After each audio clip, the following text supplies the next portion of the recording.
Hello everyone, welcome to my channel. আজ আমি আপনাকে এমন এক গল্প শোনাতে যাচ্ছি যেটা শুরু হয় ব্রেকআপ দিয়ে কিন্তু শেষ হয় ইংরেজি দিয়ে বিশ্ব জয় করার স্বপ্নে। একটা ছেলে তার গার্লফ্রেন্ড তাকে ছেড়ে দিল কারণ সে ইংরেজি জানে না। হ্যাঁ, ঠিকই শোনাচ্ছেন, ইংরেজি না জানার জন্যই ব্রেকআপ। আর মেয়েটা সে এখন বিদেশে বড় একটা কোম্পানিতে চাকরি করে। বলে গেছে তুমি কিছুই হতে পারবে না জীবনে, কিন্তু সেই ছেলেটা ঠিক করলো সে ইংলিশে পিএইচডি করবে আর যাবে বিদেশে, তাও এমন একটা পজিশনে যেটা তার এক্স গার্লফ্রেন্ড কল্পনাও করতে পারবে না। আর এখানেই এন্ট্রি হয় আমাদের গল্পের নায়িকা, এক ব্রিলিয়ান্ট ইংলিশ টিচার। ছেলেটা গেল তার কাছে ইংরেজি শিখতে, কিন্তু সমস্যা একটাই, সে ইংরেজির এবিসিডিও জানতো না। এখন প্রশ্ন হচ্ছে, সে কি ইংরেজি শিখে সত্যি পিএইচডি করবে, নাকি তার টিচারের প্রেমে আটকে যাবে আস্তে আস্তে। আর এই ইংলিশ শেখার যাত্রাটা হবে এত মজার, আপনি শেষ না করে উঠতে পারবেন না। তো চলুন তাহলে শুরু করা যাক এক্সের জ্বালা থেকে ইংলিশে বিশ্ব জয় করার এক উত্তাল গল্প। গল্পের শুরুতেই আমরা পরিচিত হই এক প্রাণবন্ত তরুণীর সঙ্গে। তার নাম পেং। তিনি একজন ইংরেজি টিউটর এবং নিজে একটি কোচিং সেন্টার চালান। এই কোচিং সেন্টারে বাচ্চা থেকে শুরু করে বয়স্করাও আসে ইংরেজি শেখার জন্য। পেং শুধু ভালো টিচারই নন, বরং তার শেখানোর পদ্ধতি এতটাই সহজ ও মজার যে সবাই তাকে 1 নম্বর টিউটর বলেই জানে। সেদিনের ক্লাস শেষ হওয়ার পর পেং যখন কোচিং সেন্টার থেকে বের হচ্ছিল, ঠিক তখনই তার সঙ্গে দেখা করতে আসে কায়া নামের একটি জাপানিজ মেয়ে। কিছুদিন আগেও কায়া পেং এর কাছেই ইংরেজি শিখছিল। এখন সে এসেছে একটি সুখবর দিতে। কায়া জানায় সে বিদেশে পড়াশোনার সুযোগ পেয়েছে এবং ইতিমধ্যেই একটি গুরুত্বপূর্ণ ইন্টারভিউ পাশ করে ফেলেছে সে। এই ইন্টারভিউর জন্য সে পেং এর কাছে ইংরেজি শিখছিল। তাই এখন পেং যখন এই খবরটা শোনে, সে সত্যি খুব খুশি হয়ে যায়। কিন্তু এরপর কায়া আরো একটি কথা জানায় যা শুনে পেং কিছুটা অবাক হয়। কায়া বলে থাইল্যান্ডে থাকার সময় তার এক ছেলের সঙ্গে প্রেম হয়ে গিয়েছিল যার নাম জিম, কিন্তু এখন যেহেতু কায়া বিদেশে চলে যাচ্ছে তাই সে আর এই সম্পর্কটাকে এগিয়ে নিতে চাচ্ছে না। কায়া আরো বলে তারা দুজন দুই ভাষার মানুষ হয়, ভালোভাবে কথাটাও বলতে পারে না, সেই জন্য সে চায় পেং যেন তাকে সাহায্য করে জিমের সঙ্গে ব্রেকআপ করার জন্য। মানে ব্যাপারটা হয়েছে কি, কায়া তো আবেগের বশে জিম নামের ছেলেটার সঙ্গে সম্পর্ক করে ফেলেছিল। এখন সে তার সঙ্গে ব্রেকআপ করতে চাচ্ছে, কিন্তু সে তাকে সরাসরি না করতে পারছে না। তাই সে পেং এর কাছে এই হেল্পটা চাচ্ছে যাতে সে তাকে ব্রেকআপ করানোর বিষয়ে সাহায্য করে। তো যাই হোক, শুরুতে পেং এমন দায়িত্ব নিতে একেবারেই রাজি হয় না, কিন্তু কায়া তখন পেংকে দেখায় একটি দামি বিদেশি ব্র্যান্ডের ব্যাগ। ব্যাগটা দেখে পেং এর চোখ কপালে উঠে যায়। ব্যাগের প্রতি লোভ সামলাতে না পেরে শেষমেশ সে কায়াকে হেল্প করার জন্য রাজি হয়ে যায়। পরের দিনের ঘটনা, পেং এসেছে একটা কফি শপে। সে নিজের জন্য কফি নিচ্ছিল আর সেই সময় সে সোয়েটার পরে নিচ্ছিল। সোয়েটারের হাতটা যখন পেছনে নেয়, তখন ভুলবশত পেছনে দাঁড়িয়ে থাকা এক ছেলের মুখে তার হাতে ধরা স্ট্র ঢুকে যায়। এই ঘটনাই আমাদের গল্পের মূল টার্নিং পয়েন্ট, কারণ যার মুখে স্ট্র ঢুকে গিয়েছিল সেই হচ্ছে গল্পের মেইন লিড জিম। এই অদ্ভুত পরিস্থিতিতে জিম রেগে গিয়ে পেংকে উল্টাপাল্টা কিছু কথা বলে। পেং জিজ্ঞেস করে, তোমার নাম কি জিম? তুমি কি কায়ার বয়ফ্রেন্ড? এরপর দেখা যায় কায়ের অনুরোধে পেং আর জিম একসঙ্গে বসে কিছুক্ষণ কথা বলছে, কারণ পেং এর কাজ এখন কায়া আর জিমের মধ্যে যে সম্পর্কটা ছিল সেটা ভেঙে দেওয়া। পেং আর জিম তখন কফি শপে একসঙ্গে বসে। পেং বলে, তোমার জন্য কায়া একটা ভয়েস রেকর্ড পাঠিয়েছে, আমি সেটা তোমাকে শোনাবো আর তোমার বোঝার জন্য আমি তোমাকে সেটা অনুবাদ করে বলছি। কারণ জিম ইংরেজি ঠিক মতো বলতে পারে না, এমনকি বুঝতেও পারে না। তাই পেং থাই ভাষায় ভয়েসটা ট্রান্সলেট করে জিমকে বুঝিয়ে দিতে শুরু করে। ভয়েস রেকর্ডে কায়া বলছিল, আমি তোমার সঙ্গে ব্রেকআপ করতে চাই, আমাদের মধ্যে অনেক পার্থক্য, আমরা একসঙ্গে কখনো থাকতে পারবো না, আমি বিদেশে চলে যাচ্ছি, তাই আমাদের আবার দেখা হওয়ার কোনো সম্ভাবনাও নেই। এই অবস্থায় আমাদের ব্রেকআপটাই সবচেয়ে ভালো সিদ্ধান্ত। এই কথা শুনে জিম চুপ করে থাকে, কিন্তু তার চোখে মুখে রাগ স্পষ্ট হয়ে ওঠে। কিছুক্ষণ পর সে হঠাৎ প্রশ্ন করে, তুমি কায়াকে ইংরেজি শিখিয়েছিলে তাই না? পেং একটু ভয় পেয়ে মাথা নেড়ে বলে হ্যাঁ। জিম তখন বলে তাহলে সব দোষ তোমার। কায়া তোমার কাছ থেকে ইংরেজি শিখে এখন বিদেশে চলে যাচ্ছে, তুমি না থাকলে ও আমার থেকে দূরে যেত না। এই কথা বলে জিম চুপচাপ উঠে দাঁড়িয়ে কফি শপ থেকে বেরিয়ে যায়। বাইরে গিয়ে একবার ফিরে তাকায় পেং এর দিকে, তার চোখে রাগ, ঘৃণা আর একটা অদ্ভুত শীতলতা। এটা দেখে পেং ভীষণ ভয় পেয়ে যায়, কিছু বুঝে উঠতে পারে না। সেদিন রাত হয়ে যায়, পেং তার কোচিং সেন্টার বন্ধ করে বাইরে বের হচ্ছিল। তখনই সে দেখতে পায় তার সমস্ত পোস্টার যেগুলো কোচিং সেন্টারের সামনে ছিল সব ছিঁড়ে ফেলা হয়েছে, কেউ বা নষ্ট করে দিয়ে গেছে। এত কিছুর পর পেং আর ঠান্ডা থাকতে পারে না, ওর ভয় আরো বেড়ে যায়, কারণ চারপাশ একেবারে নির্জন। রাতের জন্য আর কেউ সেন্টারে নেই। ভীত সন্ত্রস্ত অবস্থায় পেং তখন নিচে পার্কিং লটে যায়, কারণ ওর গাড়িটা সেখানেই পার্ক করা ছিল। হঠাৎ সে দেখতে পায় বাইকে চড়ে একজন ব্যক্তি ওর দিকে এগিয়ে আসছে। পরিস্থিতি যেন আরো ভয়ঙ্কর হয়ে ওঠে। পেং বুঝতে পারে কিছু একটা গন্ডগোল হতে চলেছে, তাই সঙ্গে সঙ্গে দৌড়ে পালানোর চেষ্টা করে, কিন্তু বাইকটি পেং এর সামনে এসে একদম দাঁড়িয়ে পড়ে। এবার পরিষ্কার বোঝা যায় বাইকটি চালাচ্ছিল জিম। জিমকে দেখে পেং পুরোপুরি আতঙ্কিত হয়ে পড়ে, তার শ্বাসকষ্ট হতে শুরু করে। জিম ঠান্ডা গলায় বলে ওঠে তুমি কায়াকে ইংরেজি শিখিয়েছো, আর সেই ইংরেজি শিখেই সে এখন বিদেশে চাকরি করতে চলে যাচ্ছে। তুমি না থাকলে কায়া আর আমার মধ্যে কখনো ব্রেকআপ হতো না। পেং স্তব্ধ হয়ে দাঁড়িয়ে থাকে। সামনে একটা মানুষ যার চোখে ভয়ঙ্কর প্রতিশোধের আগুন। জিমের সামনে পেং অসহায়ের মতো দাঁড়িয়ে থাকে। কিছু না ভেবে সে বলে কায়া তো আমার কাছে ইংরেজি শিখতে এসেছিল, আমি কিভাবে না করতে পারি? আমি তো শুধু আমার কাজটাই করেছি, কারণ এটা আমার পেশন। কিন্তু জিম কিছুই শুনতে চায় না, সে পেংকে বারবার দোষ দিতে থাকে। হঠাৎ জিম বলে তুমি কায়াকে যেমন ইংরেজি শিখিয়েছো এবার আমাকে শেখাবে, যাতে আমি কায়ের সঙ্গে ইংরেজিতে কথা বলতে পারি এবং আমেরিকা যেতে পারি। এমন অদ্ভুত প্রস্তাবে পেং চমকে ওঠে, ভয় পায়।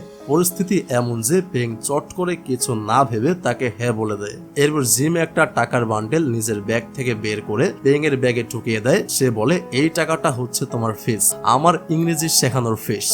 জিম আরো বলে তুমি যদি আমাকে ইংরেজি না শেখাও তাহলে এই টাকাটা তোমার না, কিন্তু আমি তখন অন্য কিছু ফেরত নেব। এই কথাটা শুনে পেং থমকে যায়, তার চোখে মুখে আতঙ্ক ফুটে ওঠে। কিছু বলার আগেই জিম বাইকে উঠে চলে যায়। সেই রাতে জিমকে দেখা যায় নিজের স্টুডিওর মতো জায়গায় সে একটা স্কালচার বানাচ্ছে। ঠিক তখনই সেখানে তার রুমমেট এবং তার প্রিয় বন্ধু টুই এসে হাজির হয়। জিম আর টুই একসঙ্গে একটা বাড়ি শেয়ার করে থাকে। টুই খুব ফানি আর প্রাণবন্ত স্বভাবের একজন মানুষ, তবে একমাত্র মানুষ সে যে জিমের খুব কাছের মানুষ। পরদিন সকালে কফি শপে পেং আগে থেকে বসে অপেক্ষা করছিল। আজ থেকে শুরু হচ্ছে জিমের ইংরেজি শেখার ক্লাস।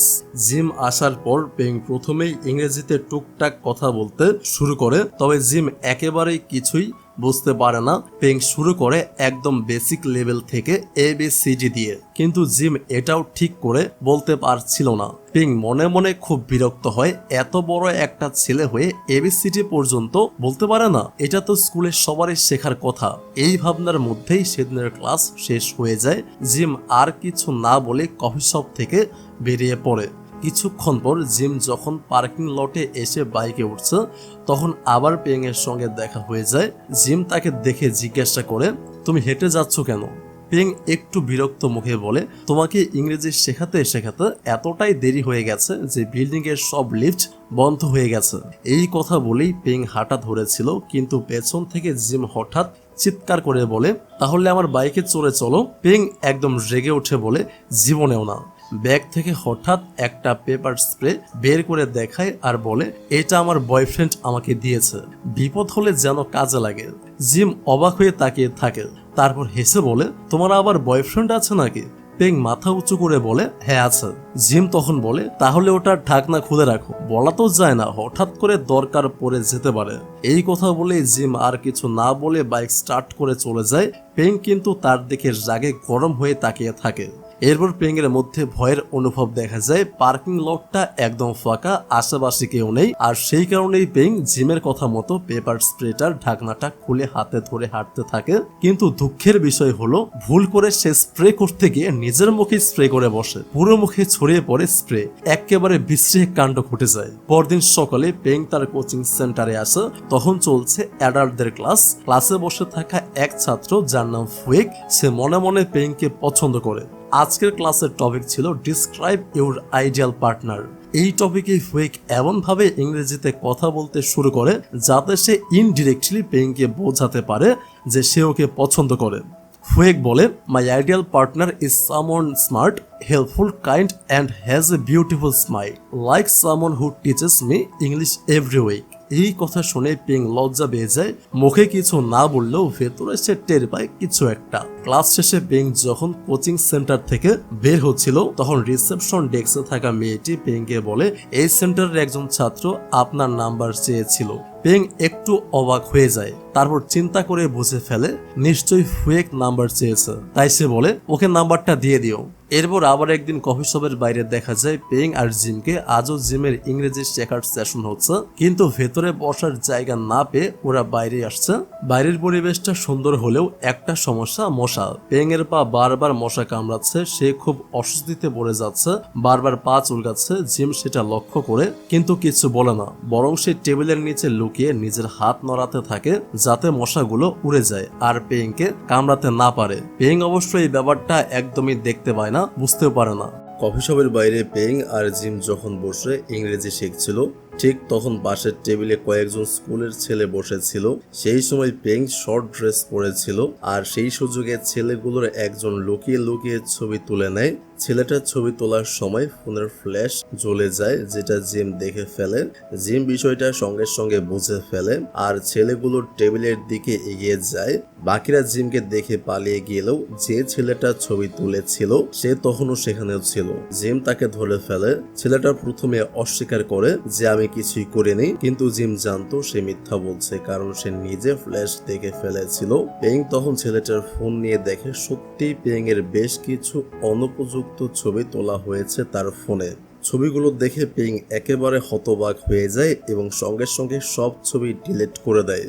এরপর জিম ছেলেটাকে বলে, তুমি পেং এর কাছে সরি চাও, না হলে তোমাকে শিক্ষা দেব আমি। ছেলেটা খুব বিব্রত হয়ে পড়ে এবং বাধ্য হয়ে পেং এর সামনে দাঁড়িয়ে সরি বলে। জিম তখন আরো রেগে গিয়ে ছেলেটার ফোনটা একেবারে ছুঁড়ে ফেলে দেয়। ছেলেটা নিজের প্যান্ট ঠিক করতে গিয়ে খুব বিব্রত হয়ে পড়ে, কারণ সবার সামনে এমন পরিস্থিতিতে পড়ে যাওয়ায় সে খুবই অস্বস্তিতে পড়ে গিয়েছিল। পরে পেং লক্ষ্য করে ছেলেটা যেভাবে পালাতে গিয়েছিল তাতে তার আন্ডারগার্মেন্টস একটা ব্যাগের হ্যান্ডেলে আটকে গিয়েছিল, সেটা ঝুলেছিল, যেটা দেখে পেং আর জিম দুজনেই অবাক হয়ে যায়। তারা দুজনেই দ্রুত সেখান থেকে সরে যায়। সব ঘটনার পরে পেং বলে, এভাবে পাবলিক প্লেসে ছবি তুলে নেওয়া এটা খুবই ভুল জিনিস। জিম মাথা হেট করে বলে, তোমার কিছু হলে আমি নিজেকে ক্ষমা করতে পারতাম না, কারণ এই ছবিগুলো তারা সোশ্যাল মিডিয়াতে ভাইরাল করতো। পেং তখন একটু নরম হয়। পরিস্থিতি যতই বিব্রতকর হোক, জিম যে ওকে রক্ষা করার চেষ্টা করেছে সেটা সে বুঝতে পারে। পরের দিন সকালে পেং যখন কোচিং সেন্টারের দিকে আসছিল তখনও দেখতে পায় জিম লাইব্রেরিতে দাঁড়িয়ে আছে। জিম আসলে ইংরেজি শেখার জন্য একটা বই কিনছিল। পেং তখন জিমের পাশে গিয়ে দাঁড়ায় এবং পরামর্শ দিতে শুরু করে যে এখন জিমের জন্য কোন বইটা সবচেয়ে ভালো হবে যাতে ও দ্রুত ইংরেজি শিখতে পারে। এই সময় হঠাৎ করেই এক বিদেশি লোক ওদের দিকে আসে। লোকটি জিমের কাছে কোনো একটি জায়গার দিক নির্দেশনা জানতে চায় ইংরেজিতে। এটা শুনেই জিম তো কেঁপে ওঠে, কারণ জিম এখনো ইংরেজিতে কথা বলতে শেখেনি। পেং তখন মজা করে বলে, এই জিমি কিন্তু খুব ভালো ইংরেজি বলতে পারে। জিম একদম চুপ হয়ে যায় আর ঘেমে ওঠে। ঠিক তখনই আরো কয়েকজন বিদেশি লোক ওখানে চলে আসে। তারা সবাই ইংরেজিতে বিভিন্ন প্রশ্ন করতে থাকে জিমকে। জিমের মনে হয় সে যেন একটা বাঘের খাঁচায় আটকে পড়েছে, যেখান থেকে এখনই পালিয়ে না গেলে ওর আর রক্ষা নেই। শেষ পর্যন্ত জিম আর মানতে পারে না, ভয় পেয়ে ওখান থেকে পালিয়ে যায়। পরে পেং আর জিম একটা রেস্টুরেন্টে গিয়ে বসে। পেং তখন জিমকে বোঝে, বিদেশিরা তো অবশ্যই ইংরেজিতে কথা বলবে, তুমি যদি ভয় পেয়ে চুপ করে যাও তাহলে কখনোই তোমার শেখা হবে না। ভয় না পেয়ে ভুল করে হলেও বলতে হবে, তাহলে তোমার আস্তে আস্তে শেখা হবে। জিম তখন মাথা নাড়ে। পেং বলে, আজ থেকে ধীরে ধীরে ইংরেজিতে ভাঙা ভাঙা হলেও কথা বলতে শুরু করো। এইভাবে দুজনে ইংরেজি শেখার ফাঁকে ফাঁকে অনেক গল্প করছিল। সময়ের সঙ্গে সঙ্গে তাদের মধ্যে বন্ধুত্ব আরো ঘনিষ্ঠ হয়ে উঠছিল। রাত অনেক হয়ে গেলে জিম বাইকের পেছনে পেংকে বসিয়ে ওর গাড়ি পর্যন্ত পৌঁছে দেয়। এখন পেং এর কাছে জিমকে আর বিরক্তিকর মনে হয় না। যখন ওরা গাড়ির কাছে পৌঁছায় তখনই পেং এর ফোনে একটা মেসেজ আসে। মেসেজটি পাঠিয়েছে সেই ফুয়েক, যে পেং পেংকে পছন্দ করত। মেসেজটা দেখে পেংয়ের মুখে একটা হাসি চলে আসে। পেং তখন জিমকে বলে, এটা আমার বয়ফ্রেন্ড, যদিও এখনো পুরোপুরি হয়নি, তবে কিছুদিনের মধ্যেই হয়ে যাবে। এই কথা শুনে জিম বলে, আমি তো তোমাকে কিছু জিজ্ঞেস করিনি, তাহলে তুমি নিজেই এসব বলছো কেন? পেং তো এই কথা শুনে একেবারে লজ্জায় পড়ে যায়। জিম কিছু না বলে সেখান থেকে চলে যায়। বাড়িতে ফিরে রাতে পেং ফুইককে মেসেজ করার চেষ্টা করে। সে লিখতে চাচ্ছিল, তুমি কি আমার সঙ্গে ডেটে যাবে, কিন্তু সে দ্বিধায় পড়ে যায়। ভাবতে থাকে, একটা মেসেজের পরেই যদি এই প্রশ্নটা করে, সেটা কি একটু বেশি সাহস দেখানো হয়ে যায় না? হয়তো লজ্জার বিষয় হয়ে যাবে। তবে হঠাৎ করে পেং এর হাত থেকে ফোনটা পড়ে যায়, আর ভুলবশত সেই মেসেজটাই ফুয়েকের কাছে পাঠানো হয়ে যায়। মানে মেসেজটা আগে থেকে টাইপ করা হয়ে গিয়েছিল, আর ভুল করে একটু টাচ লাগার ফলে সেই মেসেজটা ফুয়েকের কাছে পৌঁছে গেছে। আর তখনই ফুয়েক সেটা পড়ে ফেলে ইনস্ট্যান্ট। পেং তো লজ্জায় একেবারে মাটির নিচে ঢুকে যেতে চায়, ভাবে আজ রাতে ঘুমই হবে না। ঠিক তখনই ফুয়েক ফোন করে বসে পেংকে। পেং লজ্জায় লাল হয়ে ফোনটা না তুলতে চাইলেও তুলতে হয়। ফোন ধরে সে বলে, আসলে এই মেসেজটা অ্যাক্সিডেন্টালি চলে গেছে, ফোনটা আবার নাকের উপর পড়ে গিয়েছিল। ফুয়েক তখন মজা করে বলে, তাহলে বুঝি এত বড় লাইনটাও অ্যাক্সিডেন্টালি টাইপ হয়ে গেছে? পেং বলে, হ্যাঁ মানে তাই। ফুয়েক তখন বলে, ঠিক আছে, আমি একটা রেস্টুরেন্টে দুজনের জন্য কালকে টেবিল বুক করছি। এই কথা শুনে পেং তো অবাক হয়ে যায়। সঙ্গে সঙ্গে বুঝতে পারে ফুয়েক আসলেই রাজি হয়েছে ডেটে যেতে। আর এটা বুঝে পেং এর মুখে একটু হাসি ফুটে ওঠে। পরদিন সকালবেলা জিম নিজের বাড়িতে বসে নাস্তা করছিল। এমন সময় সেখানে চলে আসে টুই আর টুয়ের গার্লফ্রেন্ড। টুয়ের গার্লফ্রেন্ডের আগমন জিম একেবারেই পছন্দ করে না, কারণ মেয়েটা সবসময় সবার ব্যক্তিগত জায়গায় হস্তক্ষেপ করে, অপ্রয়োজনীয় ঝামেলা করে। ওই মেয়েটা তখন জিমের সামনে একটা ছোট বক্স রাখে, বলে, তোমার নামে এটা কেউ পাঠিয়েছে। জিম বক্সটা খুলে দেখে তার ভেতর থেকে একটা আংটি বের হয়। টুয়ের গার্লফ্রেন্ড তখন বিরক্ত মুখে বলে, আরে ছুঁড়ে ফেলে দিলেই তো পারতো, আবার কেন পাঠাতে হবে? এই কথা শুনেই জিমের রাগ চরমে পৌঁছায়। সঙ্গে সঙ্গে নিজের গ্লাসে থাকা পানি মেয়েটার মুখে ছুঁড়ে ফেলে দেয়। ঘটনাটা এতটাই অপ্রত্যাশিত ছিল যে মেয়েটা একেবারে চুপ মেরে যায়। ওর মুখে পানি গড়িয়ে পড়তে থাকে তীব্র অপমান আর ঘৃণা নিয়ে। মেয়েটা তাড়াতাড়ি করে সেখান থেকে উঠে চলে যায়। জিমের মন তখন একেবারে ভেঙে পড়েছে। তার চোখের সামনে উঠতে থাকে পুরনো স্মৃতি। এই আংটিটা সে নিজ হাতে বানিয়েছিল কায়ের জন্য। কত ভালোবেসে নিজের হাতে কায়ের আঙুলে পরিয়ে দিয়েছিল সেই আংটি, আর আজ কায়া সেটা ফিরিয়ে দিয়েছে। সন্ধ্যা হয়ে গেলে জিম সেই আংটিটা হাতে করে পেং এর কাছে যায়। ওর চোখে মুখে গভীর দুঃখের ছাপ। জিম পেং এর হাতে আংটিটা দিয়ে বলে, তুমি কি এটা কায়াকে ফেরত দিতে পারবে? পেং বুঝতে পারে জিম আজ সত্যি খুব কষ্টে আছে। সে চুপচাপ মাথা নাড়ে, রাজি হয়ে যায়। সেই রাতে জিম বাইকে করে পেংকে পৌঁছে দেয়।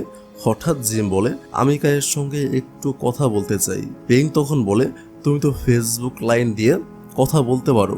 জিম ধীরে ধীরে বলে, সব জায়গা থেকে তো কায়া আমাকে ব্লক করে দিয়েছে, প্লিজ তুমি একবার কথা বলিয়ে দাও ওর সঙ্গে। পেং তখন কোনো উত্তর না দিয়ে গাড়ির দরজা খুলে ভেতরে চলে যায়। জিম অবাক হয়ে দাঁড়িয়ে থাকে কিছুক্ষণ, তারপর আবার এসে পেং এর কাছে অনুরোধ করে। তখন পেং স্পষ্ট করে বলে দেয়, আমি এত হেল্প করতে পারবো না। জিম কিছু না বলে নিজের ব্যাগ থেকে একটা খাতা বের করে, তাতে কিছু লেখে ছিঁড়ে নেয় একটা পৃষ্ঠা। তারপর সেটাই গুজিয়ে গাড়ির সামনে রেখে দিয়ে বলে, অন্তত আমার হয়ে কায়াকে এই কথাটা বলে দিও। এরপর জিম ধীরে ধীরে সেখান থেকে চলে যায়। কাগজের টুকরোটা খুলে দেখে পেং, তাতে লেখা ছিল, আমি হয়তো আমার সব এক্সদের কাছে ভীষণ খারাপ একজন ছেলে, কিন্তু তোমার কাছে সবসময় ভালো মানুষ হয়ে থাকতে চেয়েছিলাম। সেই রাতে পেং বাড়ি ফিরে আসে। তার চোখে তখনও সেই চিঠিটাই ভেসে উঠছে। শেষ পর্যন্ত সে ফোন করে কায়াকে, সব কথা খুলে বলে, চিঠির কথাও জানায়। কায়া তখন একটু দুঃখের স্বরে বলে, দেখো আমারও ওর জন্য খারাপ লাগছে, কিন্তু এখন তো আমি আরো সম্পূর্ণ আলাদা দেশে থাকি, আমরা কখনোই এক হব না, আর আমি চাইও না ওর সঙ্গে কোনো কন্ট্রাক্ট রাখতে। এই কথা বলে কায়া ওর নতুন বয়ফ্রেন্ডকে ভিডিও কলে দেখিয়ে দেয়। পেং সেটা দেখে পুরোপুরি অবাক হয়ে যায়। মানে সে এখন নতুন কারোর সঙ্গে ভালোই আছে। পরদিন সকালে একটা রেস্টুরেন্টে বসে জিম হেডফোনে গান শুনছিল, একা একা বসেই গান গাইছিল, কিন্তু সেটা এত জোরে যেন রেস্টুরেন্টের সবাই শুনতে পায়। ঠিক তখনই সেখানে এসে হাজির হয় পেং। গেট দিয়ে ঢুকেই ওর চারপাশটা দেখে একটু থমকে যায়। ওখানে এসে দেখে পার্টিতে অনেক বড় বড় লোক এসেছে, সবাই খুব দামি পোশাক পরে এসেছে, সাজগুজ একেবারে রাজকীয়, চারপাশের সবাই যেন আলাদা কোনো দুনিয়ার মানুষ। সেই ভিড়ে পেং শুধু খুব সাধারণ পোশাকে এসেছে, না আছে ওর গায়ে কোনো দামি জামা কাপড়, না আছে ব্র্যান্ডেড অ্যাক্সেসরিজ। ওর মনে হতে থাকে ও যেন এখানে আসাটাই ভুল করে ফেলেছে। ঠিক তখনই ফুয়েক পেং এর কাছে চলে আসে। দুজন মিলে হাসি মুখে একসঙ্গে অনেকগুলো ছবি তোলে। সেই মুহূর্তগুলো কিছুটা হলেও পেং এর মন ভালো করে দেয়।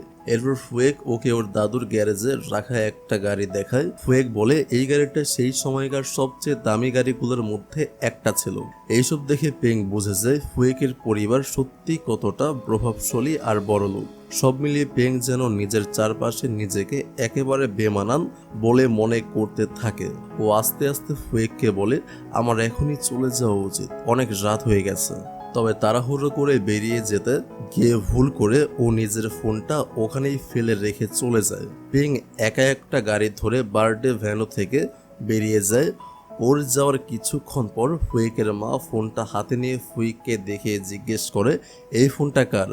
ফুয়েক বুঝে যায় এইটা পেং এর ফোন। সে এক মুহূর্ত দেরি না করে পেং এর গাড়ির পেছনে দৌড়াতে শুরু করে। ও চায় যেভাবেই হোক ফোনটা ওর হাতে ফিরিয়ে দিতে। এই দৃশ্য দেখে পেং গাড়ির জানলার ফাঁক দিয়ে অবাক হয়ে তাকিয়ে থাকে। ও ভাবে এই সামান্য একটা ফোন ফিরিয়ে দেওয়ার জন্য কেউ কি সত্যি এত দূর পৌঁছায়? ফুয়েক যে ওর জন্য এতটা করছে এটা দেখে পেং এর মুখে হালকা হাসি ফোটে।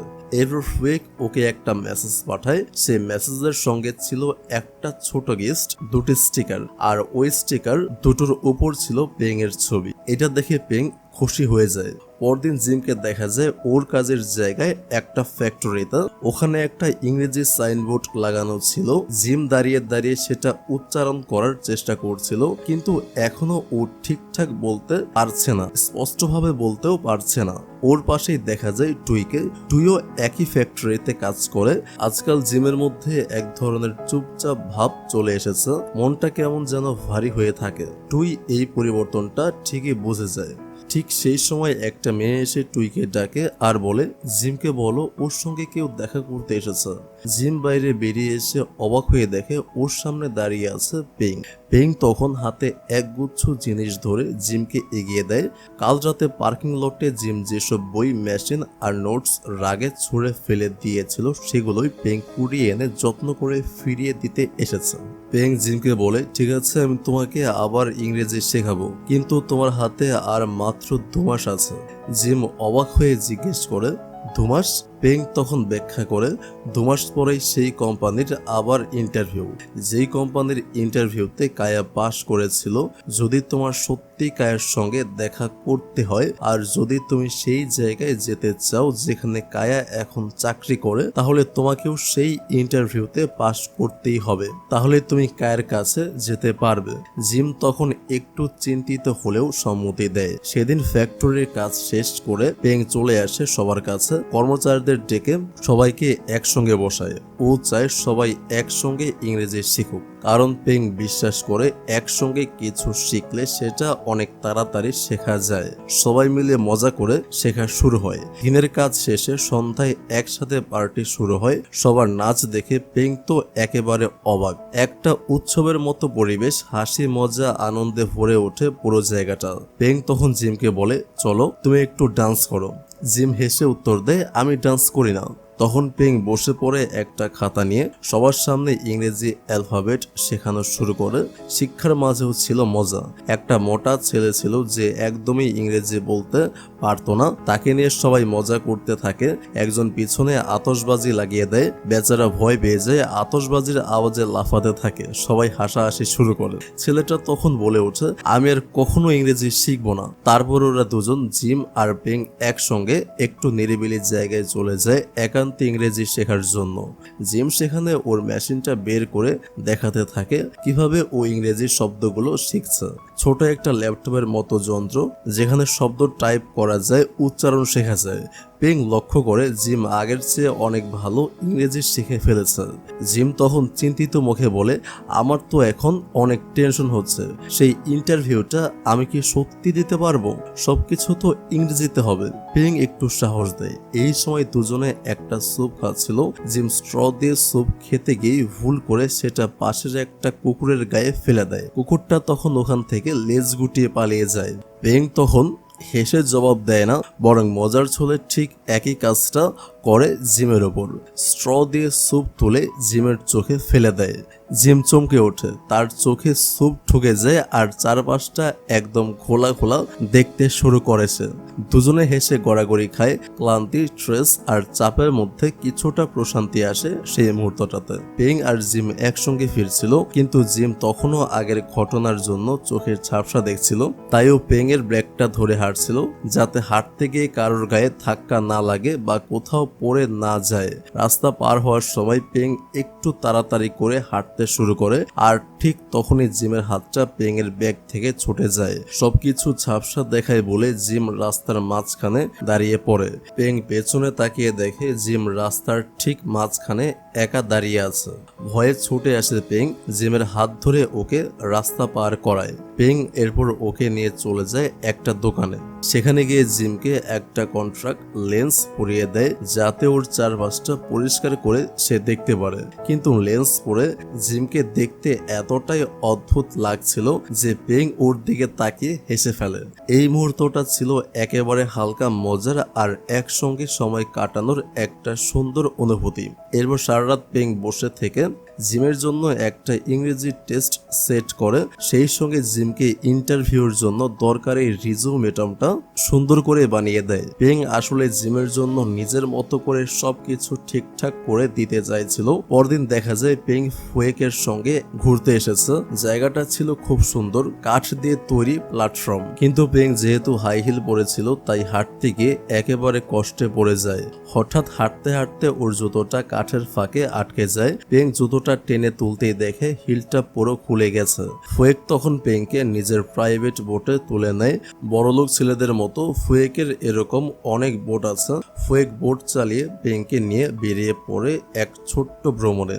বোটে বসেই ফুয়েক হঠাৎ পেং এর হাতটা ধরে ফেলে। এই আচরণে পেং প্রচন্ড অস্বস্তিতে পড়ে যায়, আর তখনই ফুয়েক চোখ বন্ধ করে এক অদ্ভুত পুরনো গান গাইতে শুরু করে।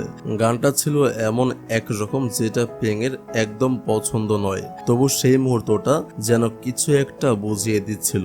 পেং তখন বুঝতে পারছিল ফুয়েক হয়তো ওকে পছন্দ করে ফেলেছে, কিন্তু এই গান, এই অনুভূতি সবকিছু যেন পেং এর নিজের ভেতরে একটা অস্বস্তির জন্ম দিচ্ছিল। পেং ধীরে ধীরে বুঝে যাচ্ছিল ফুয়েক আসলে খুব অন্যরকম। ওর চিন্তা ভাবনা, আচরণ সবকিছুই যেন একরকম অদ্ভুত। এই কারণে পেং এর আর ভালো লাগছিল না ওকে। পরদিন ফুয়েক আবার চলে আসে পেং এর সঙ্গে দেখা করতে এবং সরাসরি গিয়ে পৌঁছায় পেং এর কোচিং সেন্টারে। ফুয়েক বলে, আমি তোমার জন্য একটা সারপ্রাইজ এনেছি। এরপর দেখা যায় একটা গোটা ব্যাগ ভর্তি সাদা জুতো এনেছে ফুয়েক। একদম ছোট সাইজ থেকে শুরু করে সবচেয়ে বড় সাইজ পর্যন্ত প্রত্যেকটা সাইজের জুতো। আসলে আগের দিন কাঠের ফাঁকে পড়ে পেং এর হিলটা ভেঙে গিয়েছিল, তাই ফুয়েক চেয়েছিল পেং এর জন্য নতুন জুতো আনতে। কিন্তু যেহেতু ও জানতো না পেং এর জুতোর সাইজ কত, তাই একসঙ্গে সব সাইজের জুতো কিনে এনেছে সে। পেং একটার পর একটা জুতো পরে দেখতে থাকে। তখনও বলে, তুমি যদি জুতো আনতে চাও আগে আমার থেকে সাইজটা জেনে নিতে পারতে। ফুয়েক উত্তর দেয়, তাহলে তো আমি তোমাকে সারপ্রাইজ দিতে পারতাম না। মানে সারপ্রাইজের জন্য ছেলেটা একটা গোটা শোরুম তুলে এনেছে পেং এর জন্য। পেং তো অবাক হয়ে যায় এই অদ্ভুত ব্যাপার দেখে। সে বুঝে যায় ফুয়েকের চিন্তা ভাবনা একেবারে আলাদা। সেই কারণেই পেং তখন একটা কথা বলে, ফুয়েক, আমরা কি আবার আগের মতো টিচার স্টুডেন্ট হতে পারি না? এই কথাটা শুনে ফুয়েক অবাক হয়ে যায়, জিজ্ঞেস করে, হঠাৎ এই কথা বলছো কেন? তখন পেং একটা বানানো গল্প বলতে শুরু করে। সে বলে, আমার মা একজন জ্যোতিষীর কাছে গিয়েছিলেন। উনি বলেছেন যে ছেলের জন্মসাল আমার সঙ্গে মেলে তার সঙ্গে প্রেম বা বিয়ে করা একেবারেই উচিত না। এই কথা শুনে ফুয়েক হেসে ফেলে। সে বলে, তাহলে ভালো হয়েছে, আমার বয়স তোর সার্টিফিকেটে 1 বছর কমানো, মানে আমি তোমার জন্মসালের থেকে 1 বছর বড়। এই ভবিষ্যৎবাণী তোমার আমার জন্য লাগবেই না। এই কথায় পেং পুরো হতাশ হয়ে যায়। এত কষ্ট করে বানানো একটা মিথ্যা কথা তাও কোনো কাজেই দিল না। এই রাগ আর অস্বস্তিতে পেং সোজা চলে যায় একটা বক্সিং করার জায়গায়। সেখানে গিয়ে শুরু করে নিজের রাগ ঝাড়া। পাশে ছিল জিম। সে পেং এর এমন আচরণ দেখে একদম অবাক হয়ে যায়। পরে দুজনে মিলে বক্সিং করতে থাকে আর সেই সময়েও পেং জিমকে ইংরেজি শেখাতে থাকে। জিম যদি কোনো শব্দ ভুল বলে পেং সঙ্গে সঙ্গে ওকে একটা খুশি বসিয়ে দেয়। জিম তো তাতেই ভয় পেয়ে যায়, ভাবতে থাকে আজকে পেং এর হলোটা কি। পেং এখন বুঝে গেছে ফুয়েক সত্যি খুব অন্যরকম মানুষ। ওর আচরণ, চিন্তা ভাবনা সবকিছুই যেন পেং এর পছন্দের সঙ্গে একেবারেই মেলে না। এই কারণেই পেং এর ফুয়েকের প্রতি ভালো লাগাটা ধীরে ধীরে মুছে যেতে শুরু করে। আর আজকে এমন মার খায় জিম যে ও ঠিক মতো হাঁটতেও পারছিল না, মাথাটা যেন ঝনঝন করছিল জোরে খুশি খেয়ে। পরদিন পেং যখন কোচিং সেন্টার থেকে বের হচ্ছিল ঠিক সেই সময় সেখানে চলে আসে জিম। পেং অবাক হয়ে জিজ্ঞেস করে, তুমি এখানে কি করছো? জিম উত্তরে বলে, একটা পাগল লোক এসেছে, সে পুরো কফি শপটাই বুক করে নিয়েছে। পেং একটু অবাক হয়ে যায়। সে তখন কফি শপের সামনে গিয়ে ওকে দিয়ে দেখে সত্যি পুরো কফি শপটা বুক করা আর ভিতরে আছে ফুয়েক। আসলে আজকের দিনটা ফুয়েক পেংকে প্রপোজ করবে বলে এই বিশেষ আয়োজন করেছে, কিন্তু পেং তো এখন ফুয়েককে একদমই সহ্য করতে পারে না। তাই ওকে দিয়ে দেখে আর ভাবতে থাকে এই পরিস্থিতি থেকে আমি কিভাবে পালাবো। জিমও তখন জানলা দিয়ে উকি দেয়। তখন পেং ফিস ফিস করে বলে, চলো এখান থেকে পালাই। কফি শপে আর ইংরেজি শেখা হলো না তাদের, তাই দুজনে চলে আসে অন্য এক জায়গায়। সেখানে বসেই আবার শুরু হয় পেং এর ইংরেজি শেখানো আর জিমের শেখা। হঠাৎ করে জিম বলে, ওই যে ওই পাগলা ছেলেটা এখানে চলে এসেছে। পেং পেছনে তাকিয়ে দেখে সত্যি ফুয়েক সেখানে হাজির। তাকে দেখে সঙ্গে সঙ্গে পেং লুকিয়ে পড়ে, কিন্তু এরপর পেংকে সাহস যোগায় জিম। সে বলে, চলো সামনে গিয়ে যা বলার তাকে বলো, এবার স্পষ্ট করে বলে দাও সব। পেং সাহস নিয়ে সামনে আসে ফুয়েকের সঙ্গে দেখা করতে। আর ফুয়েক এবার নতুন এক সারপ্রাইজ নিয়ে এসেছে, হাতে একটা বড় বেলুন আর সঙ্গে বস্তা ভর্তি খাবার। ফুয়েক বলে, আমি জানি না তুমি কি কি খেতে ভালোবাসো, তাই সব রকম খাবার এনেছি, যা পছন্দ করবে খেয়ে নিও। মানে যেন বোঝাতে চাইছে আমার কাছে অনেক টাকা আছে, দেখো আমি কেমন করে খরচ করি। ঠিক সেই সময় হঠাৎ করে ওখানেই চলে আসে জিম। ওকে দেখে ফুয়েক একটু থমকে যায়। জিম তখন এসে সরাসরি পেং এর পাশে দাঁড়ায়। পেং তো হতবাক, ফুয়েক তখনও সেখানে দাঁড়িয়ে, তার মুখে স্পষ্ট বিরক্তি। ফুয়েক জিমকে জিজ্ঞাসা করে, আপনি কে? জিম তার দিকে না তাকিয়ে পেংকে উদ্দেশ্য করে বলে, চলো এখান থেকে চলে যাই। ফুয়েক আবার জিজ্ঞাসা করে, আপনি কে? তখন জিম একদম ঠান্ডা গলায় বলে বসে, আমি ওর হাজবেন্ড। এই কথা শুনে পেং নিজেই চমকে ওঠে। ও তো এমন কিছু জানেই না। জিমের দিকে তাকায় বিস্ময়ে। আর ফুয়েক, সে তো একেবারে হতভম্ব, মুখ হা হয়ে যায়। ফুয়েক বলে, প্রায় 1 মাস হতে চললো আমরা ডেটিং করছি, আর তুমি একবারও বললেন না তুমি ম্যারিড। পেং কিছু বলবে এমন অবস্থায় নেই। ও বুঝতে পারছে না কিভাবে রিয়েক্ট করবে, কারণ পুরোটাই তো মিথ্যে। ঠিক তখন জিম হঠাৎ করে ফুয়েকের কানে কানে কিছু একটা বলে, কিন্তু দর্শকদের সেটা শোনানো হয় না। এরপর জিম পেংকে নিয়ে ভেতরে ঢুকে যায়, আর ঢোকার সময় পেং এমন কিছু বলে ফেলে যেটা শুনে ফুয়েক একদম থমকে যায়। তার চোখে মুখে বিস্ময়ের ছাপ। ভিতরে ঢোকার পর পেং জিমকে জিজ্ঞাসা করে, তুমি ওর কানে কানে কি বলেছিলে? জিম একগাল হেসে বলে, আমি বলেছি তুমি প্রেগনেন্ট। এই কথা শুনে তো পেং জিতের মতো বাকরুদ্ধ। একটা বড় মিথ্যার উপর আরেকটা বিশাল মিথ্যা। পেং সঙ্গে সঙ্গেই জেগে ওঠে, জিমের উপর রাগ ঝাড়ে। এইসব বাড়তি কথা কেন বলতে গেলে, আমি তো এমন কিছু বলিনি। জিম কিছু না বলে শুধু মুচকি হাসে। তারপর সে পেংকে ওর ফ্ল্যাটের সামনে পর্যন্ত পৌঁছে দিয়ে চুপচাপ ফিরে চলে যায়। তবে আজকের ঘটনার পর পেং একটু খুশি হয়, কারণ জিম কিন্তু আজ সত্যি ওকে একটা বড় সমস্যার হাত থেকে বাঁচিয়েছে। পরের দিন সকালবেলা জিমকে দেখা যায় কফি শপে। ঠিক তখনই সেখানে দেখা করতে আসে পেং। আর আজকে পেং যেভাবে সাজসজ্জা করেছে, জিম তো তাকিয়ে থাকে একেবারে হা করে। আসলে আজকে একটা ইভেন্টে যাওয়ার কথা ওদের, সেই কারণে এত সুন্দর করে তৈরি হয়ে এসেছে পেং। জিম তখন বলে, এই জ্যাকেটটা পরে আমি যাব ওই পার্টিতে। পেং তো শুনেই অবাক, বলেই ফেলে, এইটা পরে ওই নামি দামি পার্টিতে যাবে? এটা কি হয়? তখন পেং নিজেই দায়িত্ব নেয় জিমকে সাজিয়ে গুছিয়ে দেওয়ার। ওকে একদম স্যুট বুট পরিয়ে ঠিকঠাক করে তোলে। এরপর দুজনে একসঙ্গে রওনা দেয় সেই পার্টির দিকে। আসলে এটা একটা ফরেনারদের আয়োজন করা পার্টি, যেখানে সবাই বিদেশি, একেবারে ভিন্ন পরিবেশ, ঝলমলে আয়োজন। ওই পার্টিতে সবাই শুধু ইংরেজিতেই কথা বলছে। পেং আসলে এই কারণেই জিমকে এখানে এনেছে, যাতে ইংরেজিতে কথা বলার ভয়টা কেটে যায় ওর। কিন্তু পার্টিতে ঢুকেই জিম তো ভয় পেয়ে যায়। চারদিকেই বিদেশি লোকজন, সবাই ইংরেজিতে কথা বলছে। সে একদম চুপ, এক কোণে গিয়ে লুকিয়ে পড়ে। তবে পেং আগে থেকেই তাকে দায়িত্ব দিয়েছে, তোমাকে এখানে কিছু মানুষের সঙ্গে কথা বলতে হবে। জিম তখন এক বিদেশি লোকের সঙ্গে কথা বলার চেষ্টা করে, অনেক প্র্যাকটিস করে, how are you how are you how are you বারবার একই জিনিস বলেই যায়। শেষ পর্যন্ত সাহস করে লোকটাকে ডাকে আর বলে হোয়াই। মানে এতক্ষণ ধরে যত কিছু প্র্যাকটিস করছিল সব গুলিয়ে ফেলেছে সে। ফরেন লোকটা তো শুনে অবাক, কনফিউজড। জিম নিজেও বেশ হকচকিয়ে যায়, তবুও সে থামে না। সাহস করে ভাঙা ভাঙা ইংরেজিতে কথাবার্তা শুরু করে। আস্তে আস্তে বিদেশিরাও তার কথা কিছুটা করে বুঝতে শুরু করে, আর এভাবেই ধীরে ধীরে জিমের কনফিডেন্সটা বাড়তে থাকে। ঠিক তখনই জিম এক ছোট্ট বাচ্চাকে দেখতে পায়। সেভাবে এই ছেলের সঙ্গে যা খুশি বললেও চলবে, বাচ্চাটা তো কিছু বুঝবেও না, ভুল ধরবেও না। জিম তখন বাচ্চার সঙ্গে গল্প শুরু করে। বাচ্চাটা তখন ওর নিজের ডান্স স্কিল দেখাচ্ছিল, আর সেটা জিমকেও করতে বলছিল। জিমও তখন সেই বাচ্চাটার সঙ্গে ডান্স করতে শুরু করে দেয়। সেই মুহূর্তটা একদম মজার আর আনন্দে ভরা হয়ে ওঠে। আর এই দৃশ্যটাই দূর থেকে দেখতে পায় পেং। পেং তো দেখে একেবারে অবাক। জিমের মধ্যে এমন প্রাণবন্ত কিউট একটা দিকও আগে থেকেই ছিল, তা সে বুঝতে পারেনি। এরপর অনুষ্ঠানের মাঝে পেংও একটু স্টেজে উঠে কিছু কথা বলার সুযোগ পায়। ও খুশির সঙ্গে সবাইকে জানায়, আমি এখানে এসে আজ খুবই আনন্দিত, এটা একটা অসাধারণ অভিজ্ঞতা। কিন্তু মজার ঘটনা ঘটে এরপর। স্টেজ থেকে নামার সময় হঠাৎ করে ওর হিলটা ভেঙে যায়, ফলে ও হিল জোড়া খুলে ফেলে জিমকে দিয়ে ধরে রাখতে বলে। তারপর ও একটু দূরে যায় অন্য কিছু কাজে। জিম তখন খেয়াল করে ভরা পার্টিতে খালি পায়ে হাঁটছে পেং। আরো দেখে যে ও বিভিন্ন বিদেশি ডান্সারদের সঙ্গে কথা বলছে, হাসছে। পেং একদম নিজের মতো করে উপভোগ করছে মুহূর্তটা। ওর চোখে মুখে ঝলমলে আত্মবিশ্বাস আর আনন্দ। আর দূর থেকে পেংয়ের দিকে তাকে হাসছে জিম। তার চোখে মুখে স্পষ্ট জিম এবার সত্যি পেংয়ের প্রেমে পড়ে গেছে। পার্টির শেষে পেং আবার ফিরে আসে জিমের কাছে। তখন জিম খুশি হয়ে বলে, তারা যা যা বলছে এখন আমি প্রায় সবই বুঝতে পারছি। মানে এতদিনের ইংরেজি শেখার পর অবশেষে জিম এখন ইংরেজি বুঝতে শিখে গেছে। আর সেটাই দেখিয়ে দেয় সে। ওখানে একজন লোক তখন ইংরেজি একটা রোমান্টিক গান গাইছিল, আর সেই গানটা লাইভ ট্রান্সলেট করে করে থাই ভাষায় বলে যাচ্ছিল জিম। এই দৃশ্য দেখে পেং একেবারে চমকে যায়। যে ছেলেটাকে এতদিন ধরে নিজে হাতে ইংরেজি শেখাচ্ছিল, আজ সেই ছেলেটাই পারছে, বুঝছে, জানে। এটাই ছিল পেংয়ের জন্য এক গর্বের মুহূর্ত।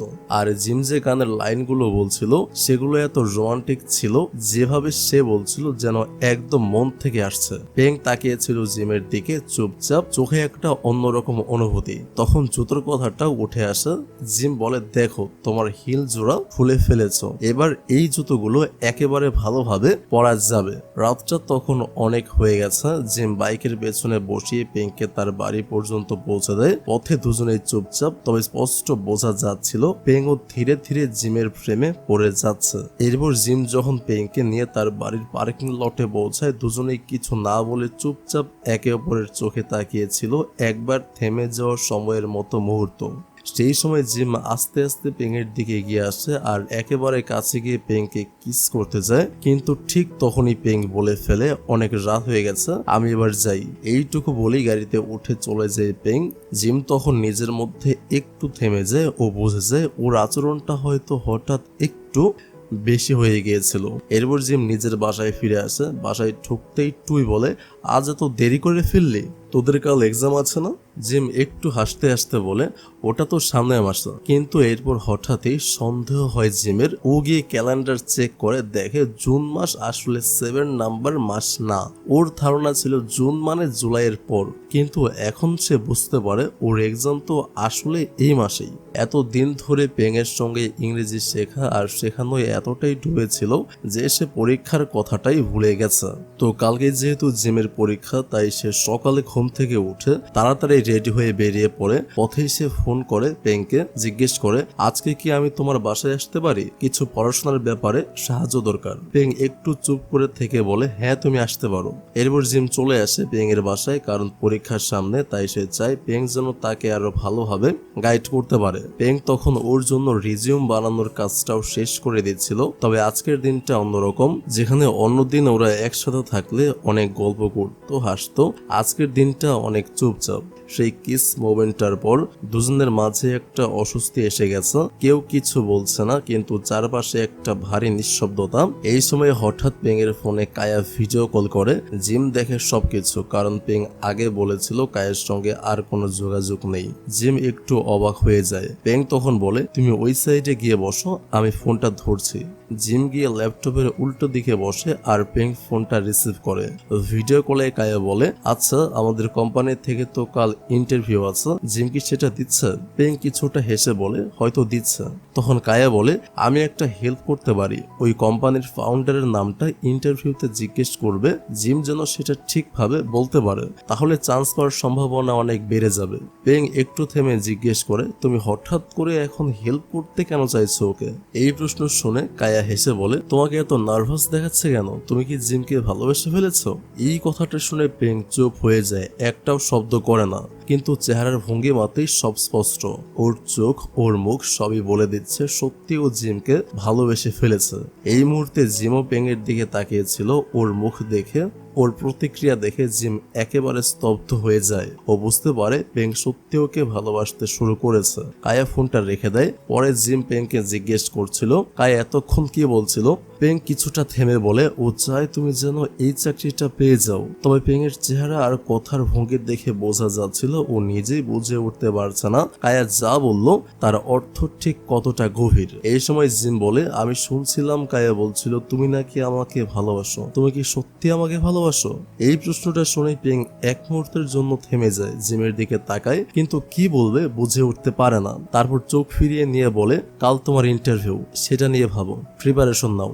এই বলে পেং ওকে রিজিউমটা দিয়ে দেয়, আর সঙ্গে দিয়ে দেয় সেই আংটিটাও। জিমের চোখে যেন একটা হতাশার ছায়া, কারণ সে যে প্রশ্ন করলো তার কোনো উত্তর সে পেল না। পরদিন সকালে পেং যখন ক্লাস শেষ করে বেরোয়, তখন আবার দেখা হয়ে যায় ফুয়েকের সঙ্গে।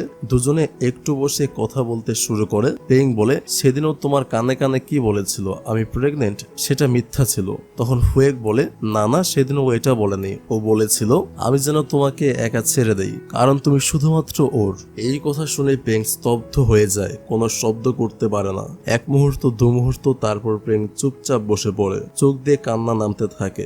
এই কান্নাটা সেই নিঃশব্দ যন্ত্রণার, যেখানে দুজন মানুষ একে অপরকে ভালোবাসে কিন্তু কেউ কাউকে সেটা বলতে পারে না। আর সবচেয়ে কষ্টের ব্যাপার হলো, এই ইন্টারভিউটা যদি জিম পাস করে যায় তাহলে সে অন্য দেশে চলে যাবে। তবুও এই মুহূর্তে পেং শুধু এইটুকুই ভাবছে, যেভাবেই হোক ওকে জিমের পাশে দাঁড়াতে হবে, জিম যেন এই ইন্টারভিউটা পাস করে। পেং তখন জিমকে একটা মেসেজ করে, তাতে লিখে, কোম্পানির ফাউন্ডারের নামটা ভুলে যেও না, কায়া বলেছিল এটা খুবই গুরুত্বপূর্ণ। এই মেসেজ পাঠানোর পর পেং আরো ভেঙে পড়ে। ওর মনটা কেমন যেন ভারী হয়ে আসে, কারণ ও জানে এই নামটা মনে থাকলেই জিম ইন্টারভিউতে চান্স পাবে, আর তার মানে ও দেশের বাইরে চলে যাবে। নিজের ভালোবাসাকে নিজেই দূরে ঠেলে দিচ্ছে পেং। এর চেয়ে কষ্টের আর কিছু হতে পারে? এই দৃশ্যের পর দেখা যায় সেই কোম্পানির ফাউন্ডার এসে ইন্টারভিউ রুমে বসেছে। ঠিক তখনই সেখানে প্রবেশ করে জিম, চোখে মুখে আত্মবিশ্বাস, কিন্তু মনে চলছে এক অদ্ভুত টানাপোড়েন। ফাউন্ডারের নামটাও মুখস্থ করে নিয়েছে ভালো করে, প্রস্তুত। তাকে প্রশ্ন করা হয়, টেল us সামথিং অ্যাবাউট ইয়োরসেলফ। ফাঙা ফাঙা ইংরেজিতে জিম নিজের পরিচয় দেয়, নিজের পড়াশোনার স্বপ্ন সবকিছু বোঝানোর চেষ্টা করে। আর এরপর আসে সেই প্রশ্ন, do you know the name of our company's founder? মানে তুমি কি আমাদের কোম্পানির ফাউন্ডারের নামটা জানো? এই প্রশ্নটা শুনেই থেমে যায় জিম। হঠাৎ করে ওর মনে ভেসে ওঠে পেং এর মুখ, সেই দিনগুলো যখন পেং ওকে এই কফি শপে বসিয়ে বসিয়ে ইংরেজি শেখাতো, উৎসাহ দিত, পাশে দাঁড়াতো। এই মুহূর্তে জিম বোঝে ও যে সত্যি ভালোবেসে ফেলেছে পেংকে। ক্যামেরা কাট করে জিমকে দেখা যায় ও ইন্টারভিউ রুম থেকে বেরিয়ে এসেছে, কিন্তু দর্শকদের সামনে এখনো স্পষ্ট নয় সে কি ফাউন্ডারের নামটা বলেছে নাকি বলেনি। অন্যদিকে পেংকে দেখা যায় সে নিজের ব্যাগ থেকে সব জিনিস বের করে নিচ্ছে। ওই ব্যাগটা ছিল কায়ের উপহার, আজকে সেটার ব্যবহার করতে চায় না পেং। ব্যাগটা রিসেপশনিস্টকে দিয়ে চলে আসে। এরপর একা একা পা বাড়ায় সেই পুরনো কফি শপটার দিকে যেখানে প্রতিদিন কোচিং সেন্টার শেষ করে জিমের সঙ্গে বসে গল্প করত শেখাতো। এই জায়গাটা আজ আরো বেশি ফাঁকা ফাঁকা লাগছে ওর কাছে। এখানে এসে পেং চুপচাপ বসে পড়ে। ঠিক তখন কফি শপের একজন কর্মচারী এসে বলে, একজন ছেলে এটা রেখে গেছে আপনার জন্য। পেং হাতে নেয় একটা রেকর্ডার। এটাই সেই রেকর্ডার যেটা জিম প্রতিদিন ব্যবহার করত ইংরেজি শেখার জন্য। পেং রেকর্ডার চালু করে, যেখানে জিমের কণ্ঠ ভেসে ওঠে, আমার ইন্টারভিউ রেজাল্ট বেরিয়েছে কিন্তু আমি চাকরিটা পাইনি। পেং থমকে যায়। হঠাৎ দৃশ্যটা পরিষ্কার হয় আমাদের সামনে। দেখানো হয় জিম আসলে ফাউন্ডারের নামটা জানতো, জানে সে যদি এই নামটা বলে দেয় তাহলে চাকরিটা ওর হয়ে যাবে আর সেই সঙ্গে মিলবে দেশের বাইরে যাওয়ার সুযোগ। কিন্তু জিম ইচ্ছা করেই ফাউন্ডারের নামটা বলেনি, কারণ জিম জানে চাকরি হয়তো ভবিষ্যৎ গড়তে সাহায্য করবে অথবা সে কায়ের কাছে যেতে পারবে। কিন্তু এখন তার সবকিছু পেং ছাড়া অর্থহীন, কারণ সে পেংকে ভালোবেসে ফেলেছে, তাকে ছাড়া সে যেতে চায় না। এর একটাই কারণ, তার পুরো হৃদয়টা পড়ে আছে এই শহরে, এখানে তো পেং আছে। জিমের গলায় শোনা যায়, আমি এখনো ঠিকঠাক ইংরেজি বলতেই শিখিনি, তাই ইন্টারভিউয়াররা আমাকে সিলেক্ট করেনি। এরপর কিছুক্ষণ চুপ করে থেকে জিম বলে, আমি পরে ভেবেছিলাম আমি কায়ের জন্য এত কিছু করছি, অথচ কায়া তো কখনোই আমাকে ভালোবাসেনি। যদি ভালোবাসতো তাহলে আমাকে ছেড়ে চলে যেতে পারতো না, আর সব জায়গা থেকে ব্লক করে দিয়েছিল। একবার সুযোগ তো দিতে পারতো যাতে ওর সাথে আমি কথা বলতে পারি বা কোনো যোগাযোগের মাধ্যমে ওর সঙ্গে দেখা করতে পারি, কিন্তু সে আমাকে সেই সুযোগটা দেয়নি, কারণ সে আমাকে ভালোবাসেনি। তাই আমি ভেবে দেখলাম যে আমাকে ভালোবাসেইনি তার জন্য আমি কেন এত কষ্ট করব। আর আমি তাই ঠিক করেছি আমি আর কখনো ইংরেজি শিখবো না।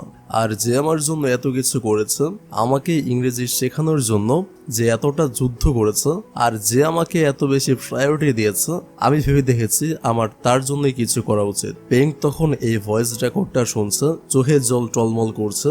ঠিক সেই মুহূর্তেই ক্যাফের দরজার কাছে দেখা যায় জিমকে। সে ধীরে ধীরে হাঁটতে হাঁটতে এসে দাঁড়ায় পেং এর পাশে। চুপচাপ নরম করে পেং এর কানে লাগানো হেডফোনটা খুলে ফেলে, নিজে বসে পড়ে ওর সামনে। পেং এক মুহূর্তের জন্য স্তব্ধ হয়ে যায়। ওর চোখে বিস্ময়, আবার ভেতরটা আনন্দে কাঁপছে। জিম তখন বলে, আচ্ছা আমি যদি কায়েকে বলি আমি আর ওকে দেখতেই চাই না, তাহলে ইংরেজিতে সেটা কিভাবে বলবো? পেং একটু বিরক্ত হয়ে বলে, এই কথা যদি জিজ্ঞেস করতে তাহলে আমাকে ফোনে জিজ্ঞেস করতে পারতে। জিম উত্তর দেয়, আমি ফোনে একটা মেয়েকে ব্রেকআপের কথা বলতে পারি, কিন্তু নিজের ভালোবাসার কথা সেটা তো আর ফোনে বলা যায় না। এই কথাটা শুনেই পেং চুপ করে তাকিয়ে থাকে জিমের দিকে। জিম তখন একটু এগিয়ে এসে বলে, আমি তোমার সামনে এটা বলতে এসেছি যে আমি তোমাকে ভালোবাসি। তুমিও কি ঠিক এইভাবে ভাবো যেভাবে আমি তোমার ব্যাপারে ভাবি? দেখো, আমি যেমন ইংরেজিটা বলতে পারি না, ঠিক সেভাবেই আমি গুছিয়ে কথাটা বলতে পারি না। হয়তো সিনেমার মতো অনেক নাটক করে কথাটা বলা উচিত ছিল আমার, কিন্তু এত গুছিয়ে সাজিয়ে কথাটা আমার আসে না। তাই আমি সরাসরি বলছি, আমি তোমাকে ভালোবাসি। আচ্ছা, তুমিও কি আমাকে ভালোবাসো? পেং কিছু বলতে পারে না, ও শুধু লজ্জা পায়, হাসে আর চোখে জল আসে। চোখের জল যেন আনন্দে ঝরে পড়ছে, একটা বিশুদ্ধ অনুভূতির প্রকাশ। পেং তখন হেডফোনটা দেখিয়ে বলে, আবার পড়তে শুরু করো। দুজনেই আবার কানে লাগিয়ে নেয় সেই হেডফোন। চলতে থাকে জিমের ভয়েস রেকর্ড। এই রেকর্ডে শোনা যায় জিম একদম ফরফর করে ইংরেজি বলছে, যেটা সে আগের মতো ভয় পেয়ে নয়, আত্মবিশ্বাস নিয়ে বলছে। আর সেই ভয়েস রেকর্ডেই শোনা যায় জিম বলছে, I love you no matter what happen in life. I can do anything for love. As I love you, then please tell me what's in your heart. Peng তখন তাকিয়ে থাকে জিমের দিকে, চোখে ভাষা, মুখের শব্দ নেই, কিন্তু সেই চোখে সবকিছু বলা হয়ে যায়। জিম তখন পেং এর দিকে ইশারা করে, মানে বোঝাতে চায় তাকে কাছে আসতে, আর কানে কানে বলে, তুমি অন্য কারোর হতে পারবে না, কারণ তুমি শুধুমাত্র আমার। এই কথাটা শুনেই পেং হেসে ওঠে। একটা প্রশান্তি, একটা বিশ্বাস নিয়ে সে চোখে জল মুছে ফেলে। আর এখানেই শেষ হয়ে যায় আজকের এই প্রেমময় অনুভূতিতে ভরা গল্পটা। তো কেমন লেগেছে আজকের গল্পটা সেটা কমেন্ট করে জানাতে মিস করবেন না। থ্যাংক ইউ সো মাচ ভিডিওটা দেখার জন্য। Take love and please wait for next video. আল্লাহ হাফেজ।